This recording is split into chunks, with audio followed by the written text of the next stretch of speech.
Está por comenzar Dosis Filosóficas. Sintoniza el 1180 de amplitud modulada.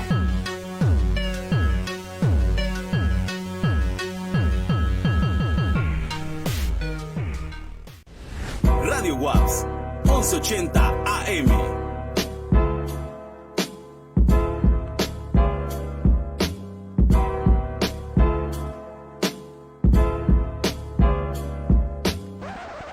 Hola, muy buenas tardes, tengan todos ustedes. Sea bienvenido y bienvenida a su programa Dosis Filosóficas. Le agradecemos que nos sintonice un jueves más. Hoy vamos a hablar de el cuidado, así que quédese y véalo. Mi nombre es José León y le doy la palabra a mis compañeros. Muy buenas tardes, aquí Arely López y Clara Inés. Muy contentas de que estén con nosotros esta tarde. Italia, ¿qué onda? Buenas tardes a todos y mi nombre es Italia Silva. Y pues ya lo dijo José, el tema del día de hoy es el cuidado. Sí, y vamos a empezar, nos preparamos antes, siempre nos preparamos. Y la primera parte, la primera sección, pues para ir introduciendo es la definición de qué es el cuidado. Ok. Bueno, yo encontré una definición en un trabajo de Louis Flecker que tituló Los trabajos de cuidado de una obligación tradicional a un derecho social. Y antes de platicarles de la definición de él, de la definición que él toma de otros autores, él dice que el cuidado es un concepto base o es un concepto en el pilar que hay dentro del feminismo, que ya hablaremos después de eso, pero de ahí se retoma el cuidado. Y dice que el cuidado entra en disciplinas porque decimos cuidado y usted se puede imaginar muchas cosas. El cuidado tiene que ver con la psicología, la antropología, la medicina y la sociología. Y la definición que toma Flecker es de Berenice Fischer y Joan Tronto. Y dice que ellos definen al cuidado como una especie de actividad genérica que incluye todo lo que podemos hacer para mantener, perpetuar y reparar nuestro mundo de tal forma que podamos vivir en él lo mejor posible. El cuidado no solamente tiene que ver con personas, también tiene que ver con objetos, tiene que ver con cosas materiales. Y ellos ven pues el cuidado como una actividad, como un proceso que implica necesariamente práctica. No puede haber un cuidado sin práctica y tampoco puede haber un cuidado sin disposición. Como un cuidado pasivo, o sea, eso se contradice. Sí, no se estaría, no estaría cambiando nada. Pues. Como el vigilante dormido. Ajá. No está vigilando nada. Sí. Y también tiene que haber una disposición, tiene que haber una voluntad. Y ellos hablan de 4 fases por las que pasa el cuidado. Primero es el reconocimiento de una necesidad. Soy consciente de que tengo una necesidad o que otra persona necesita algo. El segundo paso es la responsabilización. Una cosa es que yo sea consciente que Arely necesita mi ayuda y otra cosa es que yo me haga responsable. Asumirlo. Sí. Conciencia, responsabilidad. El tercer paso es la prestación de los trabajos de cuidado. Esto quiere decir las actividades físicas. Ya soy yo realizando algo para esa necesidad. Y el cuarto paso, que es el último, está relacionado con el primero, que es la recepción de los trabajos de cuidado. Te das cuenta con la recepción de lo otro si se llevó a cabo o se distorsionó la necesidad que reconociste en el primer paso. Claro, y qué importante es que lo menciones, Italia. Si ustedes notan, este tema está estrechamente vinculado con el tema anterior de formaciones. Sí. ¿Por qué? Porque justamente estábamos hablando en el tema anterior cómo la formación es una actividad que necesariamente implica conciencia, ¿no? Y entonces, en el proceso de formación estamos cultivando algo, ¿no? Poníamos mucho hincapié la vez anterior en la formación, como un proceso consciente de uno mismo hacia uno mismo para poder darse forma, ¿no? Ser la versión más auténtica de sí misma. Bueno, pues ahora, hablando ya en comunidad, en colectivo, el cuidado sería esta este soporte que nos damos las unas a las otras, los unos a los otros, y que trae como consecuencia la posibilidad de formarnos y de consolidarnos como personas y también, sobre todo, como comunidades. Exacto, perdón, lo dijiste muy bien, o sea, tiene relación con el programa pasado, pero no toda formación implica cuidado. Así es, o sea, no toda formación implica un cuidado hacia afuera, ¿no? O sea, podríamos pensar en el autocuidado, en que parte del autocuidado implica este esfuerzo de formación, sin embargo, ya este otro cuidado que implica a alguien que no soy yo, ¿no? Que no es autocuidado, sino cuidado, ahí estamos entrando ya a otro asunto.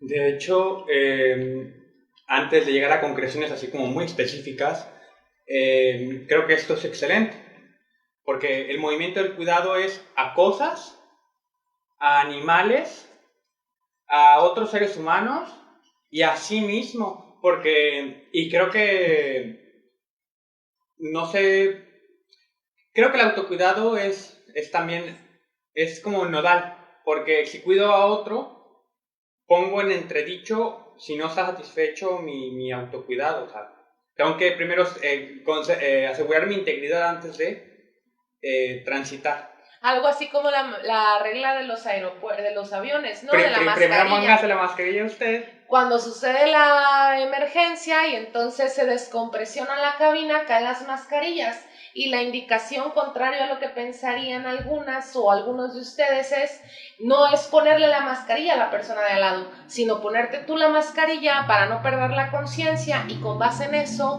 poder apoyar a la persona que viene al lado, ¿no? Pero, o sea, pareciera pues que para cuidar a otro tengo que primero necesariamente aprender a cuidarme a mí mismo, pero no es el caso en todas las situaciones y ya hablaremos de ellas después. Así es, en el terreno de las prácticas no sucede así porque hay procesos culturales que comprometen esta simetría que deberíamos promover entre el autocuidado y el cuidado, ya cuando hablamos de otros seres o de otros entes, ¿no? Tengo entendido, José, que tú traías otra definición o revisaste otra definición de cuidado. No sé si nos quieres hablar un poquito de lo que encontraste. Pues sí, se definía, tenía que ver con un artículo con un filósofo muy conocido en la academia, se lo presento, es Martin Heidegger, es muy conocido, fue un filósofo alemán que hizo obras de una rama de la filosofía que es la metafísica, que trata, Heidegger específicamente, habló mucho sobre el concepto de ser, y ser así como con mayúscula, o sea, no cualquier ser, sino el ser el ser que le da posibilidad a todos los seres. Es complejo, es difícil y quizás en algún momento podamos hablar de ello en otro programa. Bueno, Heidegger, según que lo leí de fuentes secundarias, no me metí directamente con Heidegger, preferí otras obras que de hecho vamos a ver más adelante.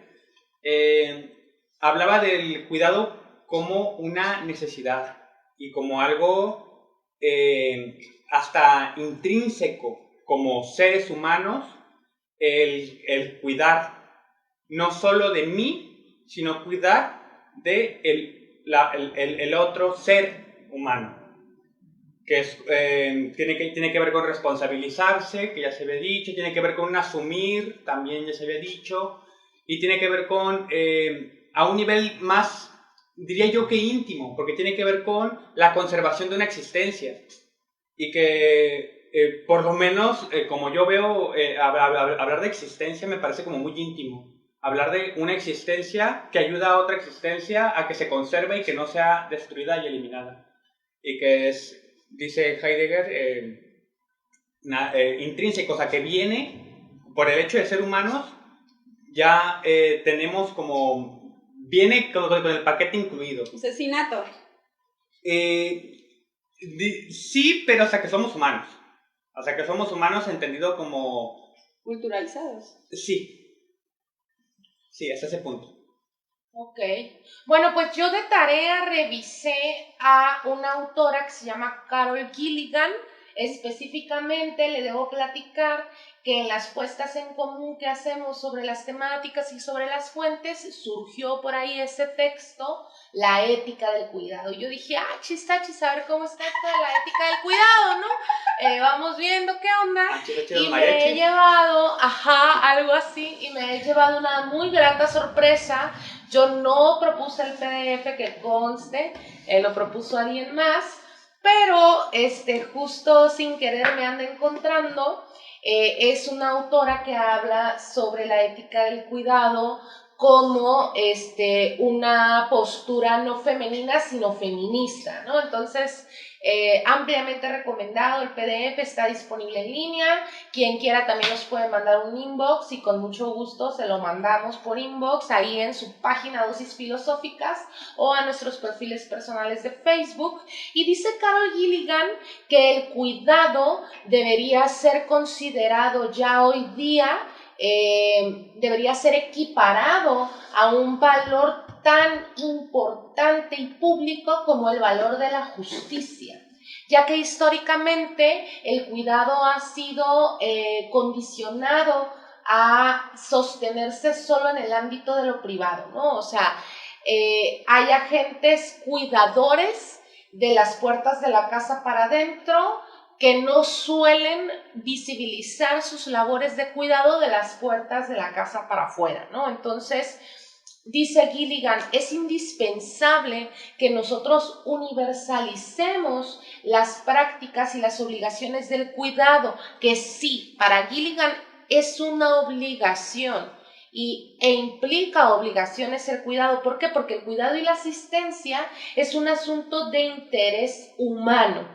No solo es un asunto, como históricamente se ha perpetuado, de mujeres, ¿no? Históricamente las labores de cuidado han sido atribuidas a las mujeres, y entonces Gilligan afirma que sacar a la luz el valor del cuidado y de la empatía es la liberación más radical que podríamos hacer como sociedades contemporáneas en la historia de la humanidad, ¿no? Entonces, a mí me parece muy importante este planteamiento. Son palabras muy fuertes, ¿no? Decir que el cuidado y el valor que ello conlleva trae consigo una apuesta ético-política muy, muy pesada, porque para ella el cuidado y la justicia sumado da como resultado la democracia, justo la democracia como la que aspiramos en la contemporaneidad, ¿no? La democracia de que todos tengamos una voz, un voto, una presencia, requiere, demanda esas sociedades democráticas, esa estructura política democrática, requiere que también recibamos justicia y cuidado de manera equitativa.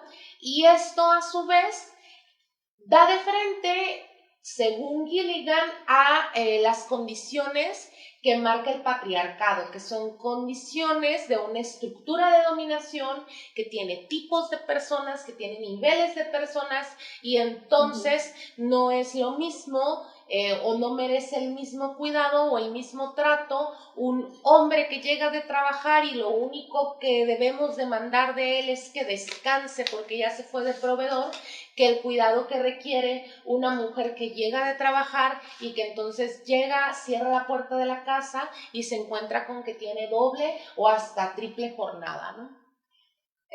¿No tendrás de casualidad la ficha en qué año salió esta publicación? Ahorita te digo. ¿Por qué?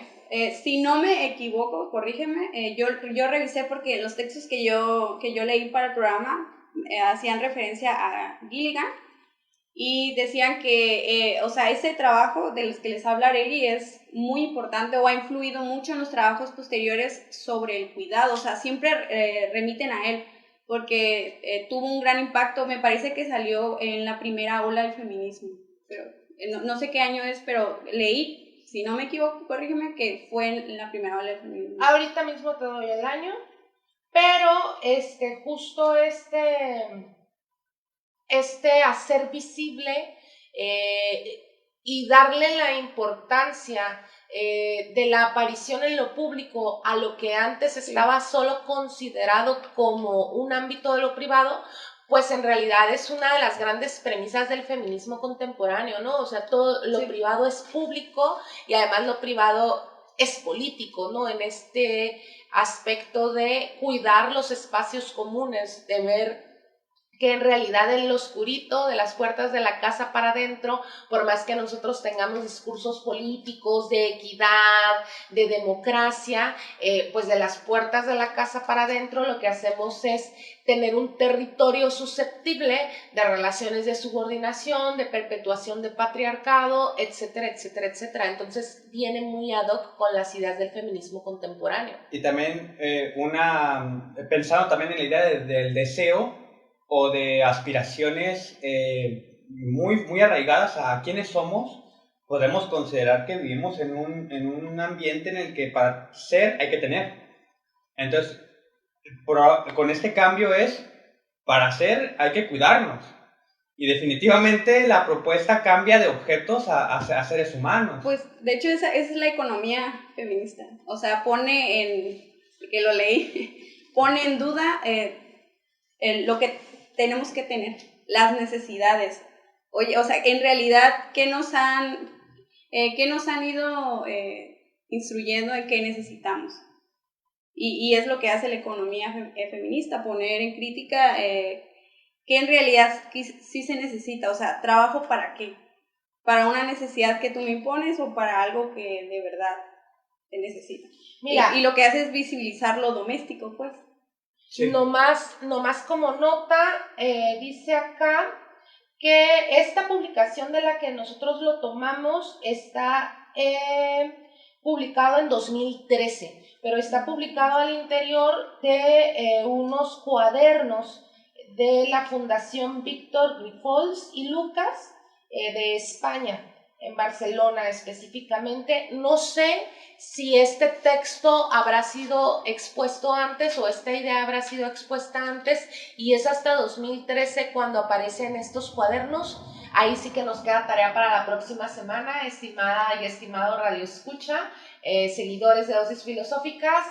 Les traemos el dato en el transcurso de la semana o en la próxima sesión, pero este que nosotros revisamos todavía fue publicado en 2013, o sea, estamos hablando de que hace 7 años fue publicado. Y de hecho en el prólogo dice que a esta Carol Gilligan le sucede lo que sucede a muchas personas cuando dan con un concepto que hace visible lo que hasta ese momento era invisible, y es que pasan la vida o mucho de la vida esclareciendo los límites, los alcances y las pertinencias, ¿no? Esto que le pasó un poco a Adela Cortina con la aporofobia, ¿no? Que hacen un concepto para hacer visible lo invisible y entonces tienen que estar esclareciendo constantemente. Entonces yo me imagino, se lo confirmo la próxima semana, le juro que me queda de tarea, en qué momento Carol Gilligan hace esta declaración, que muy seguramente es antes de 2013. Pues también algo que yo leí, y ahorita que dices, o sea, porque ella es de las primeras que habla de este concepto, leí que la problemática actual tenía que ver con que no se ha reconocido el cuidado como un problema social. Sí, o sea, que se considera privado, se considera pues justamente invisible, pues. Sí, y no solamente presupone. Privado, o sea, es como si el cuidado no fuera un problema al interior y al exterior, o sea, no hay por qué hablar de ello. Se sobreentiende que debe darse, ¿no? La actividad del cuidado. Tanto sobreentiende que no se ve.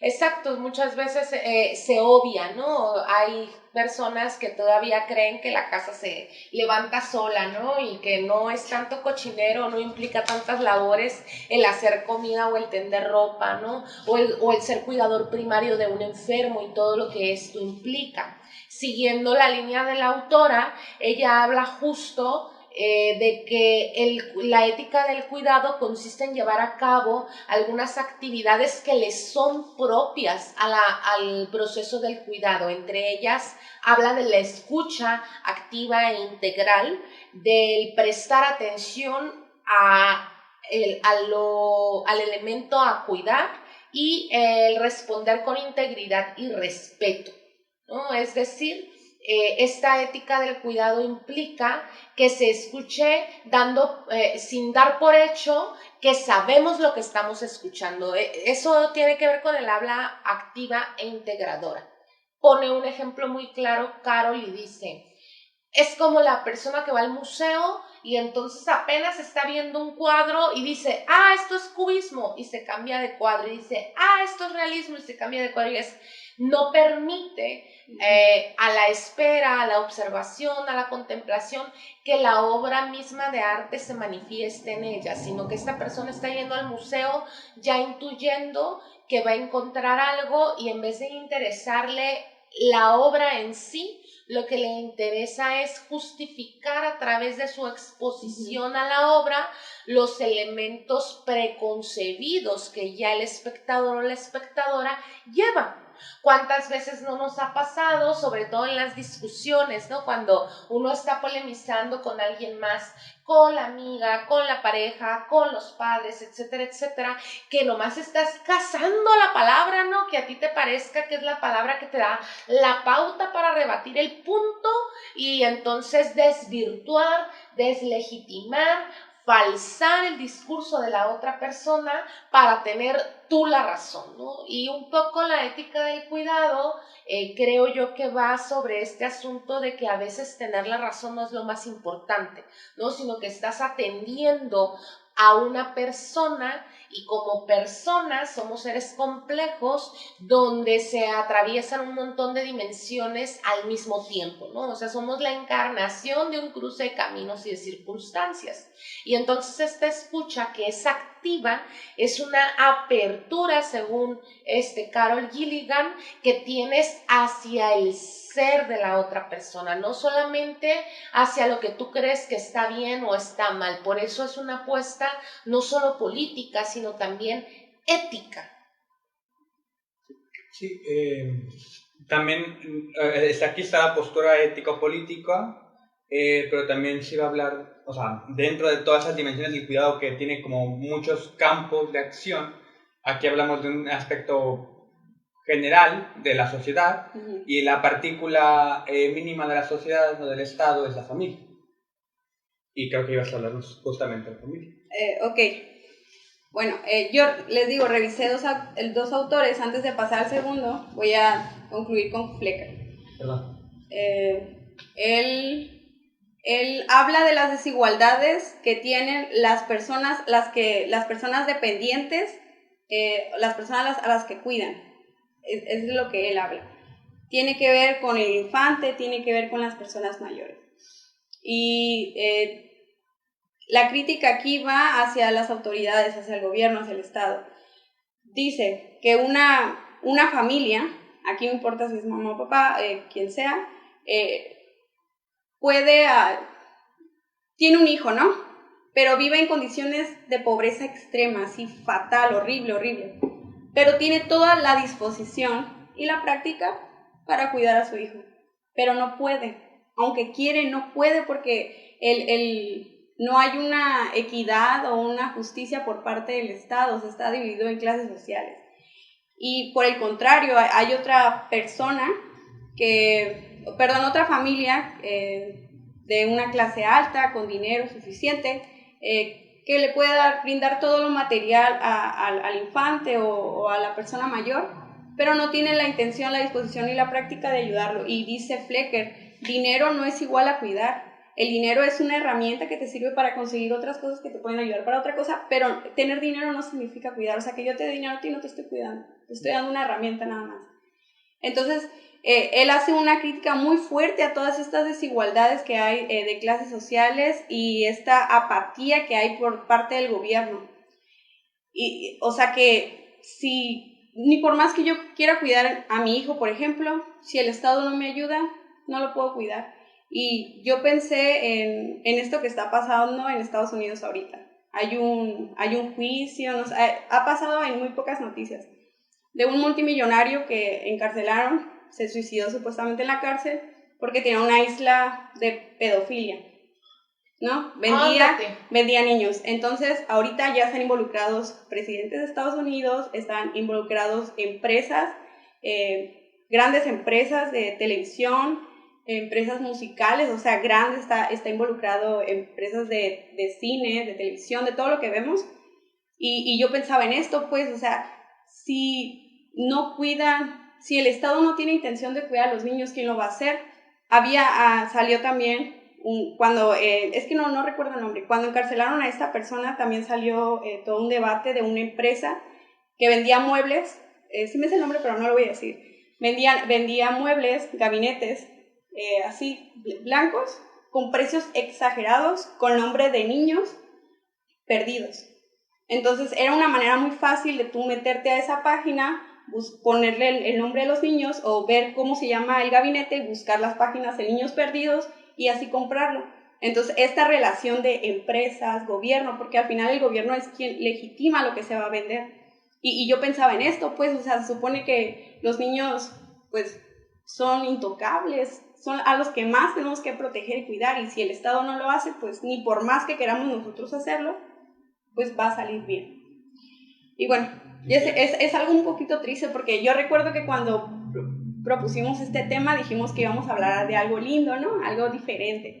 Pero pues siempre está esta otra parte. Siempre salen estas cosas, ¿no? Así yo mis como, cosas, lo siento. Por más cursis que nos queramos poner. No, pero está bien, ¿no? Pero es eso que ya hemos dicho otros programas, o sea, no porque no se vea no significa que no esté sucediendo, pues. No porque no se vea no pasa, sí pasa, no lo queremos decir, no nos gusta decirlo, pero sí. Sí, en manos de quién está el cuidado y además, quién lo está garantizando. Antes de que pases a tu otro autor, esta autora misma dice que la ética del cuidado, más que ser femenina, es feminista. Y es feminista justo porque el feminismo es este movimiento de liberación que se ha desprendido de un patriarcado como estructura de poder. O sea, cuando el feminismo dejó de ver, cuando el feminismo vio más allá de ser hombre o ser mujer y entonces identificó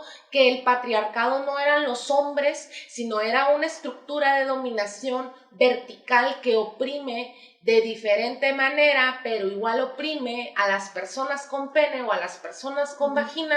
En ese momento, cuando tú ya ubicas que, como dice la consigna, ¿no? El Estado opresor es, ¿qué?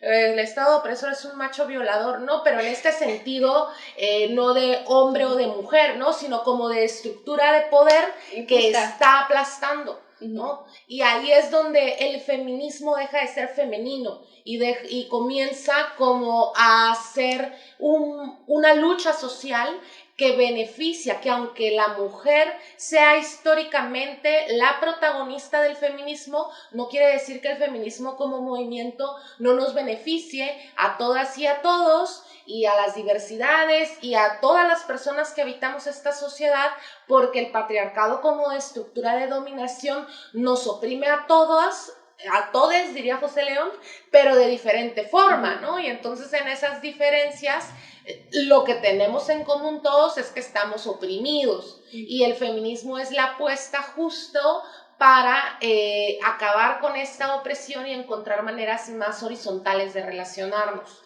Pues hiciste una liga justo con lo que dice en este segundo trabajo. Okay. Es de Macías Medina Ortiz. Este trabajo se hizo en Barcelona, pero habla exclusivamente de México. Se tituló El cuidado infantil, limitaciones públicas, problematizaciones actuales y aportes desde un enfoque de derecho. Si el trabajo anterior de Flecker hablaba sobre las desigualdades de las personas que se cuidan, ese trabajo tiene que ver con las desigualdades de los cuidadores, y en la mayoría de los casos, porque viene un censo, son las mujeres.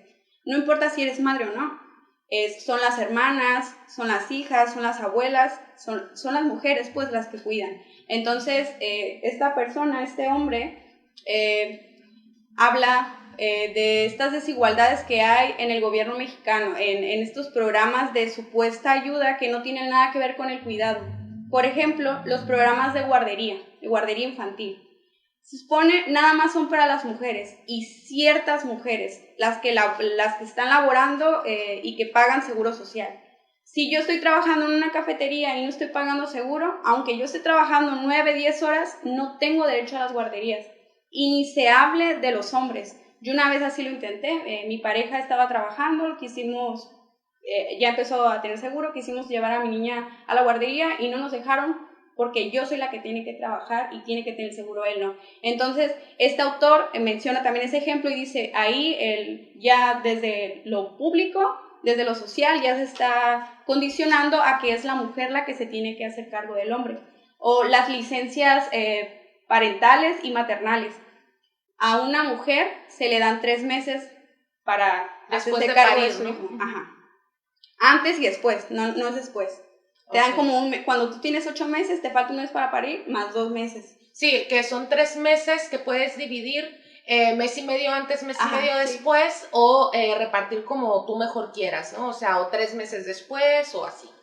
Y a los hombres se les da 10 días, y esto es en algunos trabajos. O sea, se supone que en México es un derecho, pero no se da en todos los trabajos, es en algunos, si quieren te dan 10 días. Ahí ya estás precondicionando otra vez a que las mujeres es la que se hace cargo del hijo, y dice que esto es algo muy importante. El nacimiento de un infante, en la primera infancia de unos 6 años, es muy importante, tiene que ver con el cuidado, tiene que ver con la conexión, no solamente para el niño. Les digo, esta es una crítica para quien cuida, o sea, es para mí, es mentalmente, cómo me relaciono con mi hijo, cómo estoy bien, o cómo voy a estar trabajando si sé que le tengo que dejar a mi hijo a alguien diferente, a alguien externo.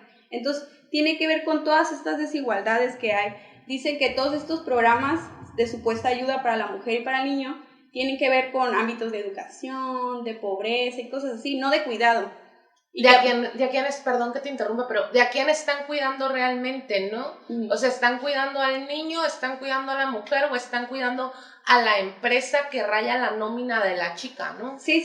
Pues de hecho, así decía, que utilizaron estos programas de pretexto para aumentar o para enmascarar la pobreza, porque dice que hace más de 20 años se hicieron estos programas en México que no se han modificado, y sin embargo no ha habido ningún cambio en la pobreza, no ha habido ningún cambio en las mujeres, no ha habido ningún cambio, pues, o sea, la gente sigue pobre, sigue sin cuidar a sus hijos, sigue sin tener cómo, o hoy en día dice bueno, eso fue en el 2015, que es muy reciente, el 48% de las mujeres, el 48% de las personas que trabajan son mujeres, y aparte de trabajar, tienen que hacerse cargo del hijo, de la casa, del papá, del abuelo, de quien sea, como si no trabajaran.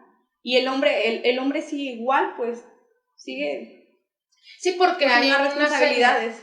Hay una serie de condicionamientos culturales que a menos que hagamos el ejercicio consciente y no individual, sino en conjunto de quienes cohabitan el espacio, si no se hace el ejercicio consciente de hacer visibles esas labores de cuidado y esas necesidades y responsabilidades que la vida misma nos conlleva para ser adultos funcionales, pues por más conciencia de género que tenga la chica que esté cohabitando con otras personas, pues muy poco se puede cambiar, ¿no? Es decir, las jornadas dobles son eso, llegar del trabajo y llegar a tu casa a hacer las labores de cuidado de la casa, ¿no? Pero luego se habla de jornadas triples y de jornadas cuádruples, ¿no? Cuando estás hablando de que al mismo tiempo eres estudiante, al mismo tiempo trabajas y al mismo tiempo tienes una hija, ¿no? O sea, ya estás hablando...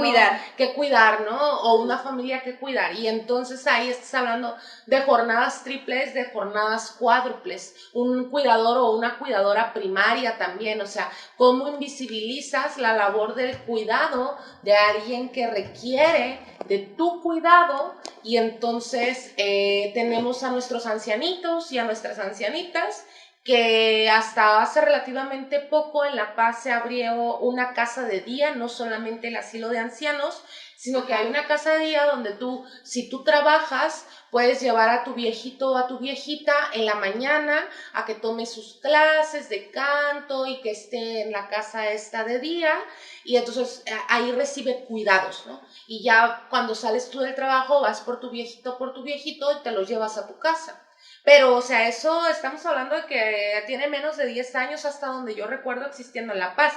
Desmiéntame si tiene más de 10 años existiendo en La Paz, según yo tiene menos, pero estás hablando de que está respondiendo a una problemática social que no tiene 10 años, o sea, que tenemos muchísimo más tiempo desatendiendo a este sector vulnerable de la población, a las niñeces, a las terceras edades. Tenemos, pues lo que tenemos siendo humanos, ¿no? O a los discapacitados también. A los discapacitados también, ¿no? De qué manera visibilizamos o invisibilizamos las labores de cuidado adicionales que requieren los discapacitados. Pues Flecker, ahorita que se da la palabra. No, yo le estoy escuchando. Ok. Flecker dice que, o sea, lo que hace el Estado es obligar a cuidar al adulto mayor, en este caso.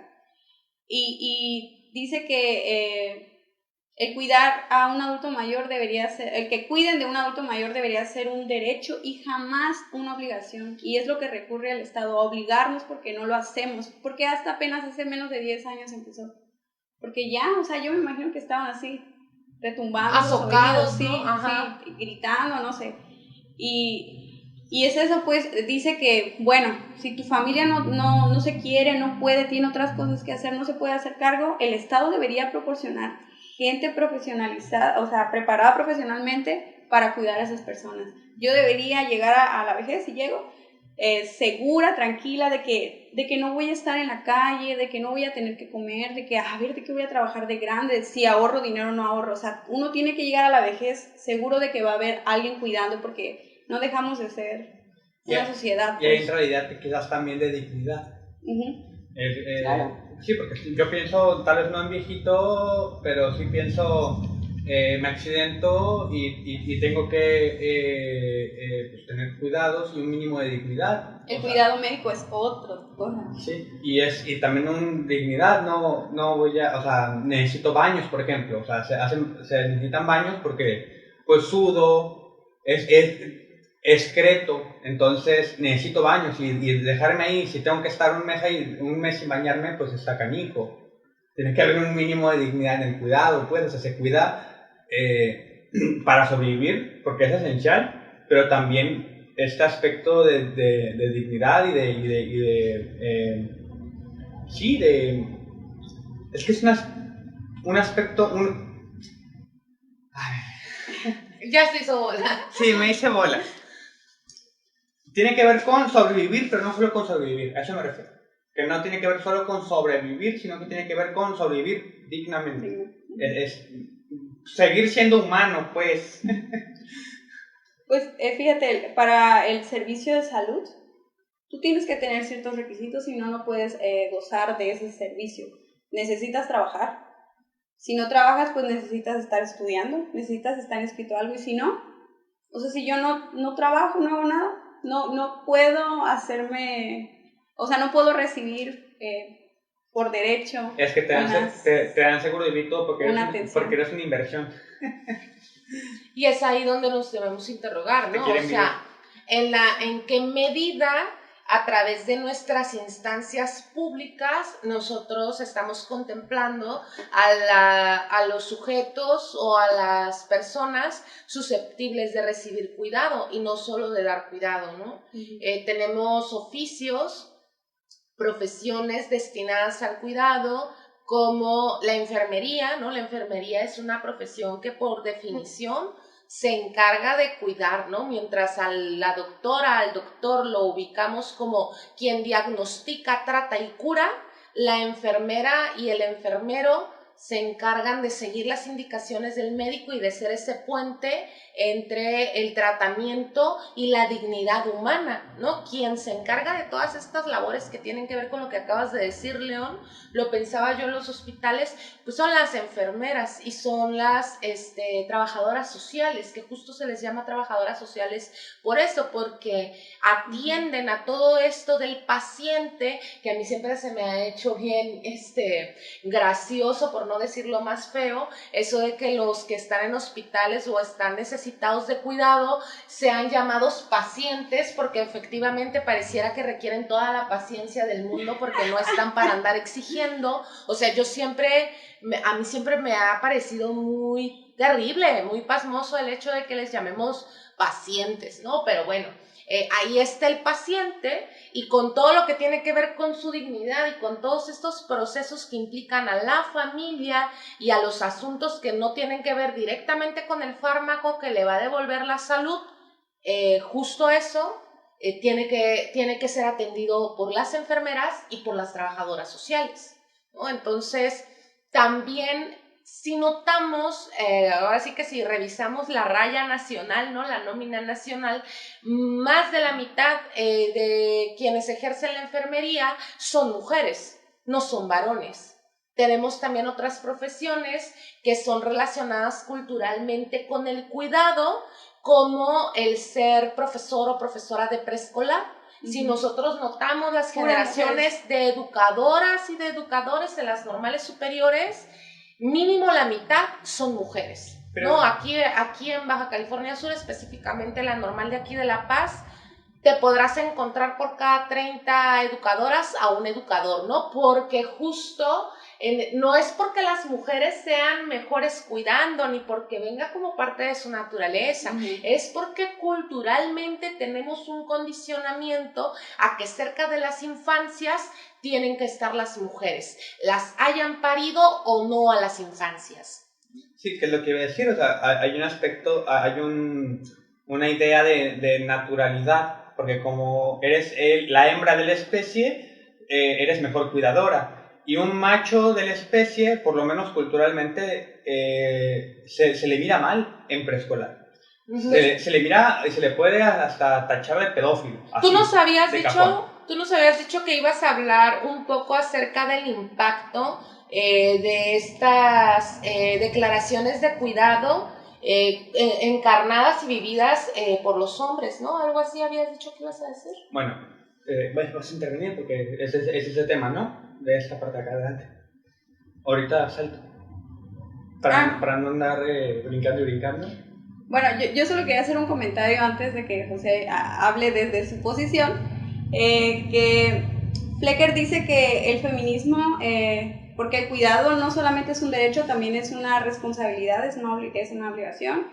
Y dice que el feminismo en estas últimas décadas ha luchado por hacerse cargo de sus derechos y de sus obligaciones en el ámbito público, pero que los hombres muy poco, si es que casi nada, ha hecho por pelear por sus derechos y sus obligaciones en el ámbito privado que tiene que ver con lo doméstico y la familia. Ahora sí ya puedes hablar. No, y entra perfecto, de hecho, o sea, se sigue totalmente.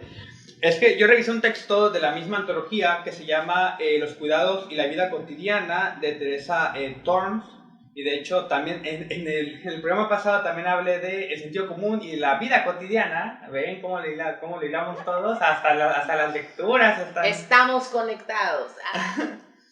Y Teresa habla del cuidado que es esencial y que es una tarea o es una actividad culturalmente legada a las hembras de la especie, a las mujeres, pues, es legada y considerada hasta que hay una obligación moral respecto a las labores de cuidado con las mujeres. Entonces, yo pensaba si en una familia se decide conscientemente que el macho va a proveer de recursos para el alimento, para la electricidad y todo, y que la hembra se va a encargar de administrar y de labores domésticos, si se hace consciente, pues ella es la que se encargaría de los cuidados, que es lo que dijo justamente Italia hace rato. O sea, dar dinero no es cuidado. O sea, que tú lo pones el ejemplo de las personas de la tercera edad. Si yo te doy un fajo de dinero, eso no es cuidarte, eso es darte el elemento para que el cuidado viene después, pero no viene... Si viene. Sí, viene. Y de manera opcional, pues, porque tú puedes usar este fajo para contratar a un enfermero o lo puedes usar para irte a tronar al casino. Claro. No, por supuesto. Y pues es justamente lo que tú decías al final, pues, o sea, ¿qué pasa con estos hombres? Y yo quizás podría pensar en mí, en un futuro quizás, es hipotético, o pensar en mi papá, que trabajan, o sea, que los trabajos son realmente explotadores, que tienen que ser quebrados espantosos, en las que tienen que estar mucho tiempo fuera de casa y cuando se llega, pues lo que se necesita para sobrevivir también es dormir y alimentarse y asearse. Mi papá sí me dedicó tiempo, pero entiendo que un varón proveedor Hegemónico. hegemónico, sí, hegemónico, no pueda, Saludos, Malí. no pueda disfrutar de esto, pues.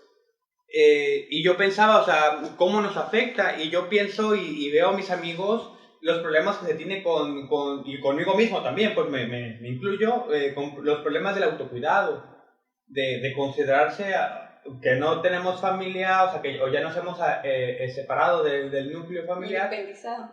En eso estamos. No hables de eso ahora que me entra el sentimiento.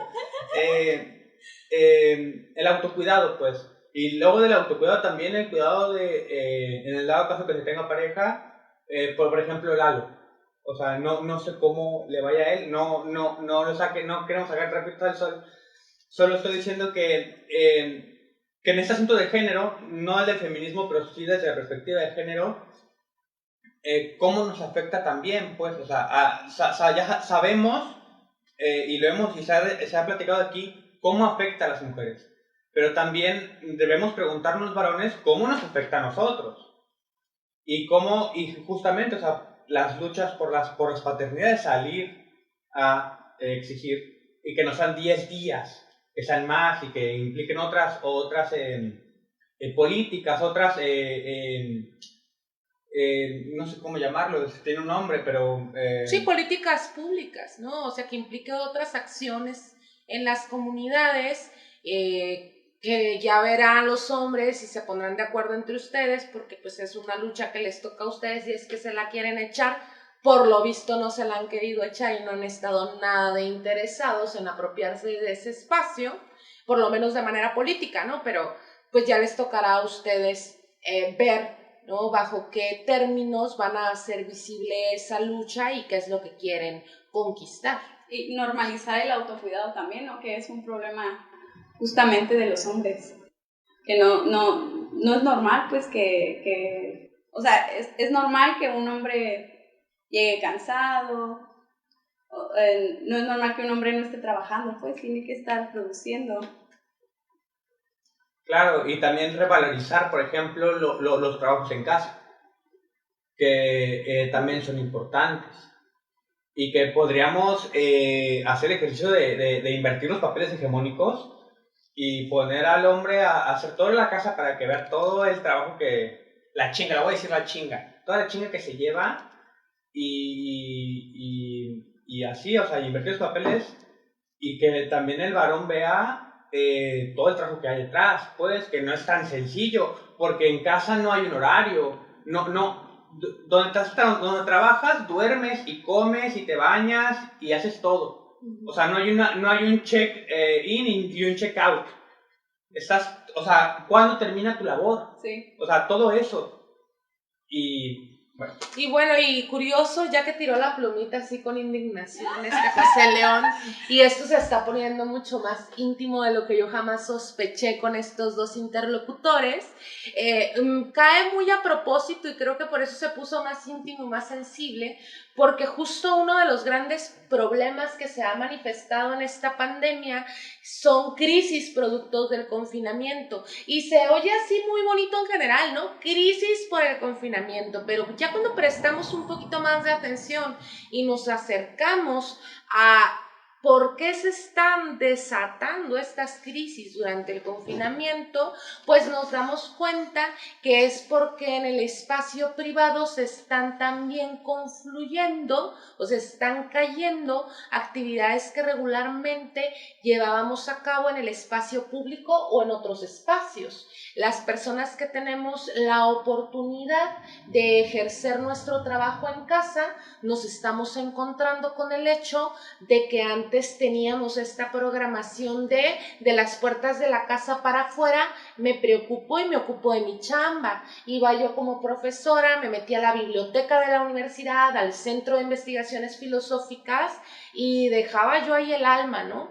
Pero terminaba yo mi chamba, me trasladaba a mi hogar y en mi hogar, aunque yo llegara a medianoche, yo sabía que llegaba al ámbito de lo privado a jugar con mis canijas, a hacerme de cenar, a darme una ducha, y entonces había una distinción incluso territorial, física, ¿no? Donde yo podía, por un lado, llevar a cabo mis labores profesionales y por otro lado, tener un espacio de cuidado hacia mí misma. Y entonces viene el asunto del confinamiento, se nos combinan las dimensiones, no podemos habitar el espacio público, debemos salir del espacio público y guardar la sana distancia. Y entonces tenemos que como profesora tal vez, que es mi caso, ya hasta yo me voy a balconear, te arrastras del escritorio a la cama y de la cama al escritorio y entonces pues autocuidado, quién sabe dónde quedaste, ¿no? Embarrado en medio de todo esto. Ahora, yo que tengo que convivir conmigo y con mis dos canijas que no son humanas, ¿no? Que no están aquí recriminándome que yo soy una mala madre, pero pensémoslo ahora. ¿Qué es lo que está sucediendo en las casas donde viven más seres humanos? O sea, cómo se está acomodando la situación de habitar el mismo espacio, de que las madres y los padres de familia ahora tienen la escuela en casa y entonces tienen que concatenar todas estas actividades del hogar con estas actividades escolares y tenemos mamás y papás multiusos que al mismo tiempo que están chambeando de este lado por el teléfono y por la computadora, están echándole un ojo al chamaco, a la chamaca, que no se saque el ojo en las actividades de la tele, ¿no? De la escuelita que acaba de empezar, y al mismo tiempo tenemos al ancianito que estamos cuidando a la ancianita en el otro cuarto que tiene gripita y que no queremos ni pensar que es COVID, y entonces estamos con todas las dimensiones traspapeladas. Más los deberes de la casa. Más los deberes propios de la estructura de la casa, y pues dónde queda el cuidado y dónde queda el autocuidado. O sea, ¿quién es quien cuida? ¿Y quién cuida a quien está cuidando? Porque no puedes cuidar y cuidarte al mismo tiempo. Claro. Ya se puso meta eso. Sí, ya andamos así como muy íntimos, muy concretos, pero justo acaba de terminarse, y dije acaba de acabarse, qué horrible, es justo la hora de irnos, acaba de terminar el tiempo, no sé si antes de irnos quisieran concluir algo, Italia, León. Yo solo quiero hacer un comentario, esto de que el concepto viene del pilar del feminismo es porque, la realidad mexicana por lo menos, nos ha enseñado pues que en el núcleo familiar, en la mayoría de los casos, hay un papá ausente. O sea, puede que haya mamá y papá en una misma casa y que la mamá sea la que se encargue de cuidar al hijo, pero la mayoría de las familias mexicanas carece de un padre que se haga cargo de ese núcleo. Entonces, por eso es que el cuidado viene del feminismo. Es lo único que quería decir. Responsabilicémonos. Cuidemos a quien nos cuida a cabalidad. No solo te voy a ayudar, no te voy a ayudar, voy a colaborar en la casa porque es un montón de trabajo. Y una persona no se da abasto. Y porque si yo me canso, tú también te cansas. Mejor distribuyamos el trabajo y nos cansamos menos a ambas personas. Bueno, yo voy a terminar diciendo que le mando un saludo muy sentido a mi mami y a mi papi, que allá están en su casita y que siempre están echándonos porras, a mí y a todo el equipo. Muchas gracias a todos, gracias personas que nos sintonizan cada jueves, un placer que nos abran de nuevo la puerta a su programa, Dosis Filosóficas. Bye. Adiós. Bye. Radio WAPS 1180 AM.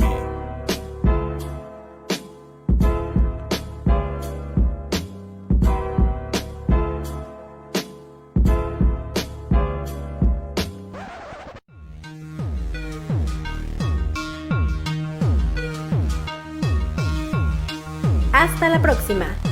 Esto fue Dosis Filosóficas. Gracias por sintonizar el 1180 de amplitud modulada.